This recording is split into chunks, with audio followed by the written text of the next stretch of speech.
সাকিব তাসকিন স্কোয়াডে ফেরায় টাইগারদের শক্তি বেড়েছে। ওপেনিং স্লটের জন্য নাইম শেখকে তৈরি করতে কোচদের ঘাম ঝরছে। চূড়ান্ত হয়েছে আগামী বিপিএল এর দিনক্ষণ। কবে, কখন, কোথায়, কি কারণে কোনো ক্রিকেটারদের নির্বাচকদের মনে ধরে জানে কোনজন। এসব নিয়েই সাজানো আজকের 5 for 15 প্রেজেন্টিং বাই আকাশ। সাথে আছি দেব চৌধুরী। 20 থেকে 22 জানুয়ারির মধ্যে শুরু হচ্ছে আগামী বিপিএল, চলবে পাক্কা 1 মাস। এই তথ্য জানিয়ে বিসিবির প্রধান নির্বাহী নিজামুদ্দিন সুজন জানিয়েছেন 2 টেস্টের সিরিজ খেলতে 9 ডিসেম্বর নিউজিল্যান্ড রওনা হবে বাংলাদেশ ক্রিকেট দল। 14 দিনের বদলে অবশ্য এবারের কোয়ারেন্টিন হবে 7 থেকে 10 দিনের মধ্যে। ফয়সাল হাবিবের রিপোর্ট। বাংলাদেশ পাকিস্তান দ্বিতীয় টেস্ট শুরু হচ্ছে শনিবার থেকে। দ্বিতীয় টেস্টের আগে বৃহস্পতিবার প্রথমবারের মতো বাংলাদেশ দল ঢাকায় প্র্যাকটিস করেছে। আর চলমান একটা সিরিজের মাঝপথেই চূড়ান্ত হয়ে গেছে বাংলাদেশের পরের অ্যাসাইনমেন্টের দিনক্ষণ। টাইগাররা যখন মাঠে প্র্যাকটিস করছে তখন মাঠের বাইরে গণমাধ্যমকে সেই কথাই বলেছেন বিসিবির সিইও। ইটস অ্যারাউন্ড 7 to 10 ডেজের মধ্যে একটা বিষয় এসছে। এর মধ্যে 3 দিন রুম কোয়ারেন্টাইন করতে হবে, বাকি সময়টা ওদের যে কোয়ারেন্টাইন সেন্টার সেখানে থাকতে হবে 3 থেকে 4 দিন। তারপরে বাংলাদেশ টিম যে টিম হোটেল তাতে যাবে এবং স্বাভাবিক যে কার্যক্রমগুলো সেগুলো কন্টিনিউ করবে। এর ফলে আমাদের যেটা হয়েছে, আমাদের কিছু বাড়তি অপরচুনিটি যেটা এসছে, তার মধ্যে একটা হচ্ছে যে আমাদের টিম 2টা প্র্যাকটিস ম্যাচ খেলার সুযোগ পাচ্ছে।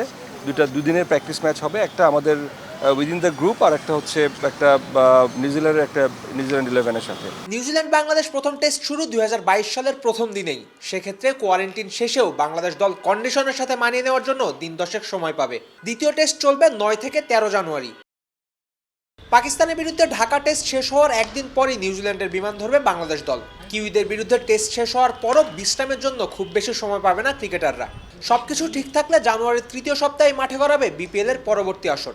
আমরা এখন পর্যন্ত যেটা পেন্সিল করেছি সেটা হচ্ছে যে 20 জানুয়ারি থেকে 20 ফেব্রুয়ারি পর্যন্ত, এর মধ্যে আমরা আমাদের বিপিএল এর জন্য যে স্লট রাখা আছে এর মধ্যে আমরা বিপিএলটাকে শেষ করব। বিপিএল আয়োজনে করোনার নতুন ভ্যারিয়েন্ট ওমিক্রনের কথাও মাথায় রেখেছে বাংলাদেশ ক্রিকেট বোর্ড। গভর্নমেন্ট কোনো ডিরেক্টিভ আসে বা কোনো স্পেশালি আপনার ফরেন প্লেয়ারদের ব্যাপারে বা কোনো ট্রাভেল রেস্ট্রিকশন আসে, তখন হয়তো বিষয়টাকে আমরা যেভাবে এখন চিন্তা করছি সেভাবে সেখান থেকে হয়তো কিছুটা যদি কোনো কিছু ফাইন টিউনিং করতে হয় সেটা করতে হবে।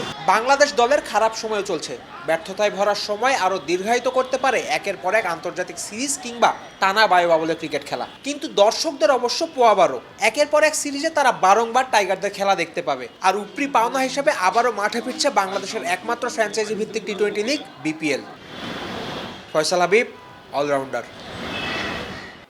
ব্যাকলিফট থেকে ফুটওয়ার্ক, নাইম শেখের জন্য রীতিমতো উঠে পড়ে লেগেছেন হেড কোচ রাসেল ডমিঙ্গো এবং ব্যাটিং পরামর্শক অ্যাশওয়েল প্রিন্স। আর এই উঠে পড়ে লাগা যে দ্বিতীয় টেস্টের ওপেনিং স্লটের জন্য, সেটা নিশ্চয় বলার অপেক্ষা রাখে না।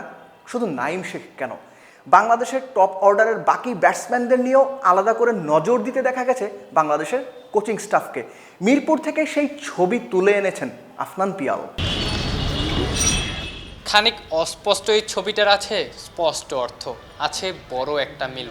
বোলার, ব্যাটসম্যান আর নন স্ট্রাইকে থাকা ব্যাটসম্যান তিনজনের কাছেই সাদা পোশাকের লাল সবুজ দলটা একেবারেই নতুন।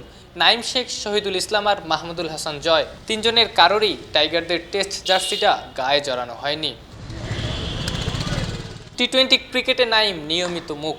এই বছরে রানের বিচারে টাইগারদের সবার সেরা। তবে তার স্ট্রাইক রেট নিয়ে সব সময় ওঠে প্রশ্ন। অনেকে রসিকতা করে বলেও ফেলেন তিনি নাকি টি-20তে টেস্ট খেলেন। রসিকতা করে বললেও এবার হয়তো সত্যি সত্যি সাদা পোশাকটা গায়ে উঠতে যাচ্ছে।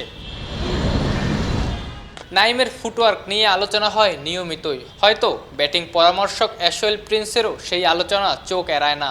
বৃহস্পতিবার অনুশীলনের অনেকটা সময় জুড়েই নাইমকে নিয়ে একান্ত কাজ করেছেন প্রিন্স, যার শুরু হয়েছে ফুটওয়ার্ক থেকে, একেবারে বাচ্চাদের মতো হাতে হাতে। কোচের দীক্ষা নিয়ে নেটে নাইম, তবে অতটা সুবিধাও হয়নি। প্রিন্সের অভিব্যক্তিও সেই কথাই বুঝিয়ে দিয়েছে। বলের গতির সঙ্গে পায়ের কাজে মানিয়ে নিতেও কষ্ট হয়েছে, ভুগতে হয়েছে। এক সমস্যা দূর করতে গিয়ে প্রিন্সের সামনে নতুন সমস্যা, নাইমের হাত আর মাথার কাজের সমস্যা। বল খেলার সময় নাইমের হাত ঠিকঠাক পজিশনে থাকছে না, মাথাও ঠিকঠাক জায়গায় থাকছে না। ফলাফল, বলের উপর থেকে চোখ সরে যাচ্ছে, বলের লাইন মিস করছেন। প্রোটিয়েই কোচ হয়তো সেই জায়গাটাই ধরিয়ে দিলেন। বলা হয়ে থাকে টেস্ট ক্রিকেটে যে যত ভালো বাউন্সার সামলাতে পারে সে তত ভালো ব্যাটসম্যান। প্রথম টেস্টে শাহিন শাহ আফ্রিদির বাউন্সারে ভুগেছে টাইগাররা, তাই হয়তো প্রিন্স নাইমকে দিলেন বাউন্সার সামলানোর দীক্ষা, শর্ট বলে টিকে থাকার উপায়। তাতে কাজের কাজ কতটা হলো ছবিতেই যে বোঝা গেল। স্পিন কন্ডিশনে স্পিনের প্র্যাকটিস হবে না তা তো আর হয় না। নাইমকে হাতে ধরে শেখালেন কিভাবে পাকিস্তানি স্পিনারদের সামলাবেন, কিভাবে লং অফ থেকে সিঙ্গেলস বের করবেন। ওস্তাদের দেখানো পথেই শিষ্য, যেখানে আবার হাজির ছিলেন রাসেল ডমিঙ্গো। শুধুই নাইম না, ডমিঙ্গো প্রিন্সদের ভাবনার জায়গায় ছিল পুরো টপ অর্ডার। আগের ম্যাচে প্রথম 4 ব্যাটসম্যানের সবাই ব্যর্থ হয়েছেন। ডমিঙ্গোর বিশেষ ক্লাসে এদিন কাপ্তান মমিনুলের পাট চুকিয়ে ওপেনার সাদমানের ক্লাস নিয়েছেন ডমিঙ্গো। পায়ের বলে বাহাতি ওপেনারের দুর্বলতা হয়তো চোখে পড়েছিল তার, সেই দুর্বলতা থেকে মুক্তির উপায় বাতলে দিলেন প্রোটিয়া মাস্টারমাইন্ড। অন ড্রাইভ কিংবা ফ্লিক খেলতে পায়ের কাজটা কেমন হবে শিষ্যকে দেখালেন সেই পথ। প্রিন্সের ক্লাসের আরেক ছাত্র, আরেক top order batsman Nazmul Hossain Shanto. প্রথম ম্যাচে ব্যর্থ হওয়া এই বাহাতির ফুটওয়ার্ক নিয়েই প্রিন্সের যত ভাবনা। প্রথম টেস্টে হারের পেছনে সবচেয়ে বড় কারণ টপ অর্ডারদের ভয়াবহ রকমের দুরবস্থা। দ্বিতীয় টেস্টের আগে শিষ্যদের নিয়ে ডমিঙ্গো প্রিন্সের মাঠে এমন ব্যস্ততা আশার বাণী শোনায়। সঙ্গে মিরপুরে যদি টপ অর্ডার থেকে সফলতা মেলে, সেই ক্রেডিট যাবে এই দুই প্রোটিয়ার পকেটে। আফনান পিয়াল, অলরাউন্ডার। সাকিব তাসকিন দলে ফেরায় টাইগারদের শক্তি নিঃসন্দেহে বেড়েছে, আত্মবিশ্বাসও বাড়ার কথা। দেশের সেরা ক্রিকেটার এবং বর্তমানের সেরা পেস বোলারকে দলে পেয়ে অধিনায়কের পরিকল্পনাও হতে পারে আরও শক্তিশালী। কিন্তু পাকিস্তানকে সামলানোর জন্য তাসকিন এবং সাকিব নিজেরা কিভাবে তৈরি হচ্ছেন, মিরপুরে সেদিকেও নজর রেখেছিলেন আফনান পিয়াল। মিরপুরে তখন মধ্য দুপুর, সূর্য তখন মাঝ আকাশে। বাংলাদেশ ক্রিকেটের সূর্য হয়ে আলো দেওয়ার কাজটা যিনি করেন, সেই সাকিব আল হাসানের পা পড়ল মিরপুরের সবুজ গালিচায়। প্রথমে গায়ে জড়ানো ছিল পুরনো নীলচে রঙের প্র্যাকটিস কিট। দলের লজিস্টিক ম্যানেজার নাফিস ইকবালের কথায় বোধহয় ঘুম ভাঙল সাকিবের। খানিক বাদে নতুন প্র্যাকটিস কিটে অনুশীলনে সাকিব। এরপর পোস্টার বয় সাকিবের সাক্ষাৎ তাসকিন আহমেদের সঙ্গে। দুজনই ইনজুরির কারণে খেলতে পারেননি পাকিস্তানের বিপক্ষে প্রথম টেস্ট। দুজনের মিলটা আর এক জায়গায়। চট্টগ্রাম টেস্টে দুজনকেই খুব মিস করেছে টাইগার ভক্তরা। মিরপুরের সেন্টার উইকেটে তখন হাত ঘোরাচ্ছেন নাইম মেহেদিরা। সেন্টার উইকেট পেরিয়ে বাহাতি অলরাউন্ডার যখন ইনডোরের পথে, অফ স্পিনার মিরাজের আলিঙ্গনে বন্দী সাকিব। খানিকক্ষণ বাক্য বিনিময়ও চলেছে। মিরাজের কণ্ঠেও দর্শকদের মতোই হয়তো ঝরেছে, ভাই সাগরিকায় আপনাকে মিস করেছি। যাওয়ার পথে নাইমকেও হয়তো জন্মদিনের শুভেচ্ছাই জানিয়েছেন। ইনডোরে গিয়েও সাকিব সবার মধ্যমণি, ঠিক তার ক্যারিয়ারের মতোই। সবসময়ই লাইমলাইটের সবটুকু আলো কেড়ে নেন মিস্টার 75। মন্ত্রমুগ্ধের মতো তার কথা শুনেছেন, তাকে সঙ্গ দিয়েছেন মমিনুল রাহিরা। সেই লিস্ট থেকে বাদ যাননি স্বয়ং রাসেল ডমিঙ্গো। সবশেষ কয়েক বছরে ইনজুরি আর নিষেধাজ্ঞা মিলিয়ে খুব বেশি টেস্ট খেলতে পারেননি সাকিব। অভিজাত এই ফরম্যাটে সাকিবই বাংলাদেশের সবচেয়ে বড় পারফর্মার। বিশ্বকাপের ইনজুরি তাকে খেলতে দেয়নি পাকিস্তানের বিপক্ষে টি-20 সিরিজ আর প্রথম টেস্ট। ইনজুরি কাটিয়ে দিন কয়েক একা একা অনুশীলন সেরেছেন। বৃহস্পতিবার তার সঙ্গী প্রায় পুরো টিম। তবে গণমাধ্যমের চোখ এড়াতেই সাকিব ব্যাট বলের ঝালাই সেরেছেন ইনডোরে। ইনজুর তাসকিনের ইনজুরি যে পুরোপুরি সারেনি, হাতের প্লাস্টার যে তারই প্রমাণ। প্রথম টেস্টে এই ইনজুরি তাসকিনকে ছিটকে দিয়েছিল, বলা যায় ছিটকে দিয়েছিল বাংলাদেশকেও। পেসাররা প্রতিপক্ষের জন্য হুমকি হতে পারেননি, সব মিলিয়ে নিয়েছিলেন মাত্র 2টো উইকেট। ব্যাটসম্যানদের বোলিং করেননি ডানহাতি এই পেসার। বেশিরভাগ সময়ই ব্যস্ত থেকেছেন ড্রিল করায়। সেখানে তার ওস্তাদ ওটিস গিবসন, যার পরশ পাথরের ছোঁয়ায় তাসকিনের এমন বদলে যাওয়া।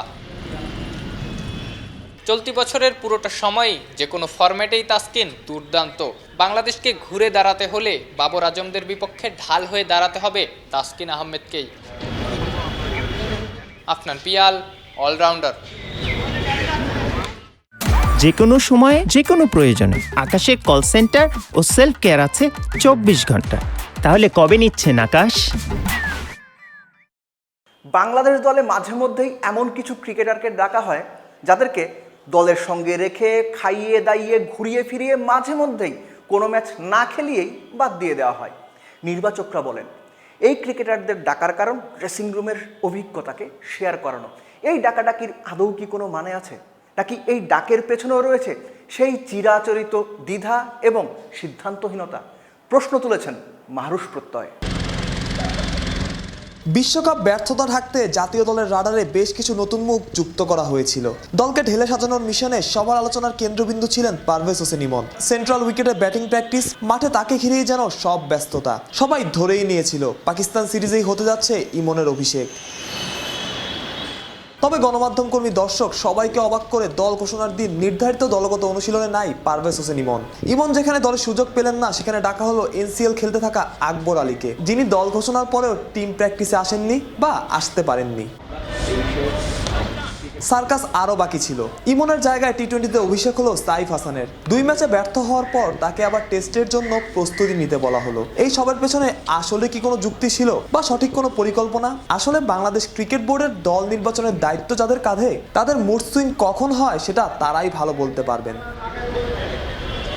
টি-20 সিরিজেও বাংলাদেশ বজায় রেখেছিল ব্যর্থতার ধারাবাহিকতা। সেই সিরিজের পর বাংলাদেশ দল মনোযোগ দিয়েছে টেস্ট সিরিজে। পারফরমেন্সে কোনো চমক না থাকলেও টেস্ট দলে চমক হিসেবে রাখা হয়েছিল সিলেটের রেজাউর রহমান রাজাকে। চট্টগ্রাম টেস্টে রাজার সুযোগ হয়নি। মানসম্মত হোক কিংবা মানহীন, বাংলাদেশ দলে পেসারের ছড়াছড়ি। মিরপুরের উইকেটে পেস তেমন ধরে না। তার উপর শেষ টেস্টে ফেরানো হয়েছে তাসকিন আহমেদকে। ওই টেস্টের জন্য 20 সদস্যের বিশাল দল থেকে সুযোগ তো পাবেন 11 জনই। তবে কেন এত ক্রিকেটারকে দলের সাথে রাখা? ম্যানেজমেন্টের উত্তর কি হতে পারে সেটাও ধারণা করা যায়। ক্রিকেটারদের ড্রেসিং রুমের ভাইব দিতেই হয়তো তাদের দলের সাথে রাখা হয়েছে। অথচ দিনের পর দিন দলের সাথে রেখে ম্যাচ না খেলিয়ে যে ক্রিকেটারদের মনোবল নষ্ট করছে ম্যানেজমেন্ট, সেই খবর কি বিসিবি রাখে?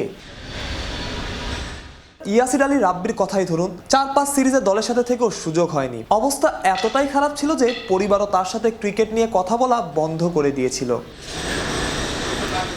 দেশের মাটিতে 20 জনের দল ঘোষণা করলেও দেশের বাইরে ক্রিকেটারদের বড় বহর নিয়ে যেতে চায় না বিসিবি। সেটার প্রমাণ বিশ্বকাপেই মিলেছে।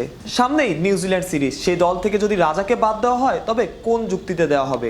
যদিও যুক্তি না থাকাটাই স্বাভাবিক, কারণ বাংলাদেশ ক্রিকেট কখনোই হয়তো কোনো যুক্তি মেনে চলেনি। ড্রেসিং রুমের ভাইব দেওয়ার নামে যে তামাশা বাংলাদেশ ক্রিকেটে চলে, সেটাও হয়তো যুক্তিহীন। মাহরুষ প্রত্যয়, অলরাউন্ডার। প্রথমবার বাংলাদেশে ট্যুর করতে এসেই রীতিমতো খাবি খাচ্ছেন বাবর আজম। 2 ফরম্যাটের কোনো ম্যাচেই এখনো পর্যন্ত পাকিস্তান অধিনায়কের ব্যাট কথা বলেনি। তিনি নিজেও তথ্যটা জানেন, আর সে কারণেই কিনা ঐচ্ছিক প্র্যাকটিসের দিনেও রীতিমতো সর্বোচ্চ পর্যায়ের সিরিয়াস দেখা গেছে বাবর আজমকে। হোম অফ ক্রিকেটে বাবর আজমের অনুশীলনে চোখ রেখেছিলেন ফয়সাল হাবিব। নিঃসন্দেহে বর্তমান সময়ের অন্যতম সেরা ব্যাটার বাবর আজম। 3 ফরম্যাটের ক্রিকেটেই সমান ছন্দে খেলেন বাবর। 2015 সালে ডেবু করার পর এবছরই প্রথম বাংলাদেশে এসেছেন। আর বাংলাদেশেই সময়টা বিশেষ ভালো কাটছে না পাকিস্তান অধিনায়কের। সদ্য সমাপ্ত টি-20 বিশ্বকাপের সেরা ব্যাটার ছিলেন বাবর আজম। 6 ম্যাচে 300-র উপর রান আর 20 ওভারের ক্রিকেটে অবিশ্বাস্য 60 গড়ে বিশ্বকাপ কাটিয়েছেন এই ব্যাটার। এমন উড়ন্ত ফর্মের পর সরাসরি বাংলাদেশে পা রেখেছিলেন বাবর আজম। গণমাধ্যমের আগ্রহের কেন্দ্রবিন্দুও ছিলেন টি-20 র্যাঙ্কিংয়ের সেরা ব্যাটার। কিন্তু টাইগারদের বিরুদ্ধে 3 টি-20 3টাতেই ফ্লপ ছিলেন বাবর। করেছিলেন 9 গড়ে 27 রান আর স্ট্রাইক রেট ছিল 70-এর কম। 3 টি-20-র পর চট্টগ্রাম টেস্টেও বাবরের ব্যাট হাসেনি। তাই সব মিলিয়ে বাংলাদেশের মাঠগুলো যে বাবর আজমকে আপন করে নেয়নি, সেটা নতুন করে বলার অপেক্ষা রাখে না। বঙ্গদেশে নিজের ব্যাট যে হাসছে না, সেটা বাবর নিজেও জানেন। তাই তো ঢাকা টেস্টের আগে বৃহস্পতিবার যখন পাকিস্তানের ঐচ্ছিক অনুশীলন ছিল, সেদিনও ব্যাট প্যাড নিয়ে মাঠে চলে এসেছেন বাবর আজম। নেটে ব্যাট করেছেন দীর্ঘক্ষণ। বাবর আজমের টেস্ট পরিসংখ্যান বেশ সমৃদ্ধ। 36 গড়ে প্রায় 2400 রান করেছেন, গড়ও 40-এর উপর, আর সর্বোচ্চ রান 143। কিন্তু মজার ব্যাপার হলো, ওয়ানডে এমনকি বাবরের টি-20 গড়ও টেস্টের চেয়ে বেশি। ওয়ানডে সর্বোচ্চ রানটাও টেস্টের সর্বোচ্চ রানের চেয়ে বেশি। তাই বাংলাদেশের বিরুদ্ধে ঢাকা টেস্টে একটা বড় রান করার তীব্র তাড়না থাকবে বাবর আজমের ভেতর। আর বর্তমানে সাদা পোশাকের সব দলের ভেতর বাংলাদেশি বোলিং অ্যাটাকের বিরুদ্ধে রান তোলা যে তুলনামূলক সহজ, সেটা বাবর আজমেরও মাথায় থাকারই কথা। সব ফরম্যাট মিলিয়ে বাবরের গড় প্রায় 50, অথচ বাংলাদেশে এখনো পর্যন্ত 5টা ইনিংস খেলে কোনো 50 পাননি। 5 ইনিংস মিলিয়ে করেছেন 51 রান। এসব পরিসংখ্যান নিশ্চয়ই বাবরের দৃষ্টি এড়িয়ে যায় না। এছাড়াও বাবর এখনো পর্যন্ত বিশ্বের সব কঠিন কন্ডিশনে ছুটিয়েছেন রানের ফোয়ারা, অথচ বাংলাদেশে স্ট্রাগল করছেন। তাই বাংলাদেশে নিজের ব্যাটিং শিল্পের শেষ ছোঁয়া রেখে যাওয়ার সুযোগ বাবর পাচ্ছেন 4 ডিসেম্বর থেকে শুরু হতে যাওয়া ঢাকা টেস্টে। বাবর আজম ক্যারিয়ারের প্রথম দ্বিশতকও যদি ঢাকাতেই পেয়ে যান, তবে সেটাও বাবরের মিরপুরকে আলাদা করে মনে রাখতে সাহায্য করবে। তবে মিরপুরের উইকেট অবশ্যই বাবরের কাজটা সহজ করবে না। স্পিনিং উইকেটে বাড়তি হুমকি হবে সাকিবের নেতৃত্বাধীন বাংলাদেশের স্পিন অ্যাটাক। তাই টেস্ট ম্যাচ শুরু হওয়ার দুদিন আগেই বলে দেওয়া যায়, মিরপুরে বাংলাদেশের প্রধান বাধা হবেন বাবর আজম, আর বাবরও চ্যালেঞ্জ জানাতে তৈরি হচ্ছেন। Faisal Habib, allrounder. Akash presents 5 for 15 আজকের মতো এতটুকুই। অলরাউন্ডারের সঙ্গে থাকুন, হয়ে উঠুন অলরাউন্ডার।